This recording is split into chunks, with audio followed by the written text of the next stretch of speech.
لما بيجي لنا حد بيكون عايز يتعافى من ألم الانفصال، فواحد من أول الأسئلة اللي بنسأله له إيه العائق اللي ما بينك وما بين التعافي؟ يعني شايف العائق اللي ما بينك وما بين إنك تتعافى إيه؟ فمعظم الناس تقول لك مثلا العائق إن أنا بحبه. فتيجي تسأله طب يعني إيه حب بالنسبة لك؟ فيبتدي يجاوب يعني اهتمام، يعني ونس، يعني مش عارف ايه، طبعا باختلاف الاجابات بتاعت الناس. فتغلس عليه في الاسئله اكتر وتقول له طب يعني ايه اهتمام بالنسبه لك؟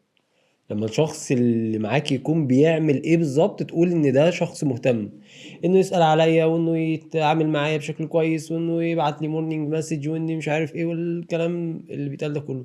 فتبتدي تسأله بقى سؤال مهم قوي وخطير قوي: هل الشخص اللي انت كنت معاه في العلاقة ده كان بيعمل لك كده؟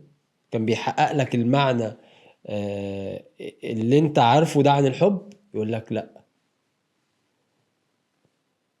فاذا دي ايه؟ فتلاقيه جاله ايرور، ما عرفش يرد.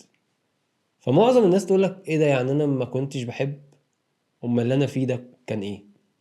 بس هي دي، احنا عايزين نوصل هنا. دي مرحلة كويسة احنا وصلنا لها. هو فعلا اللي انت فيه ده كان ايه؟ واحدة من أهم المراحل اللي ممكن نوصل لها واحنا بنتعافى هي فكرة إعادة صياغة المصطلحات. سمي لي العلاقة اللي انت كنت فيها دي، هي كانت علاقة ايه؟ كان فيها ايه؟ واللي بيحصل فيها ده كان اسمه ايه؟ لأن واحدة من العوائق اللي بتخلينا مش قادرين نتعافى هي ان احنا بندي مسميات مش صحيحة للعلاقة أو للشخص. فبسمي مثلا التعلق حب، فبسمي الأذى تمسك. هو كان بيأذيني وكان بيعمل بس ما كانش عايز يسيبني، وده أذى. بنسمي ال الاحتياج حنين، أو شعوري بالاحتياج هو شعوري إن أنا الشخص وحشني. زي مثلا لما يجي حد يقول لي هو والله هو كان وحشني، فبسأله سؤال برضو مهم قوي: هو اللي وحشك منه الاحتياج ولا الشخص؟ اللي وحشك الحاجة اللي الشخص ده كان بيقدمها لك ولا الشخص نفسه؟ لو قال الشخص نفسه فتبتدي تسأله بقى طب الشخص ده كان بيتعامل معاك ازاي؟ فيبتدي برضو يطلع بلاوي. طب ازاي كل ده هو اللي وحشك؟ يبقى انت مش وحشك الشخص، انت وحشك الاحتياج.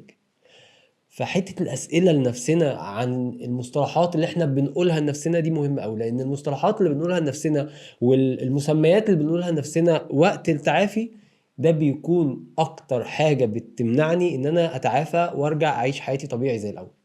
فاسأل نفسك أنا مش عارف أتعافى ليه؟ ده مهم أوي. ولو مش بتعرف تتعافى عشان بتحبه أو أيا كان المسمى اللي أنت هتسميه، اسأل نفسك هو ده يعني إيه بالنسبة لي؟ عشان تعرف انت فين بالظبط وواقف فين وعايز تروح فين. ده مهم قوي. تشغيل الدماغ بيخليك تعيد صياغة المعاني جواك، بيخليك تتعافى بشكل أسرع لأنك بتشوف الصورة كاملة الواقعية، مش الصورة اللي في خيالك أو الصورة اللي انت كنت راسمها للعلاقة.